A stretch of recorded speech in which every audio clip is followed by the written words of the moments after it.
Hello सांग मैंने आज पवित्र मकर संक्रांति से उपलक्षे आपण समस्त मन को मोर शुभेच्छा और अभिनंदन। आज स्पेशल है मकर चाउल सहित मोर स्वरचित कविताटी मुझे पढ़ुची केमिति लगुच आपण मैंने मतामत देवे। कविताटीर शीर्षक है उत्तरायणी।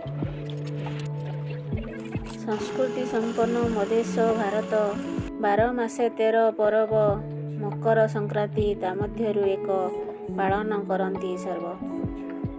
धनु राशि ठारू मकर राशि को सूर्यंकर संक्रमण मकर ठु दिन हुई बकर रविंक उत्तरायण।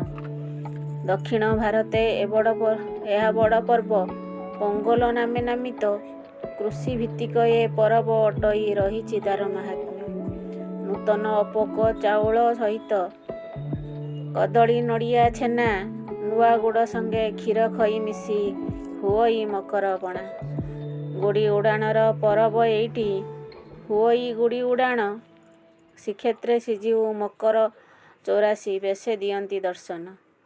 उत्तर दिगंकु सूर्यंकर गति हुई शुभदायक। विवाह और व्रत शुभ कार्य पाई एई दिनटी मांगलिक। धन्यवाद। केमती लगिला कविता समस्ते मतामत देवे।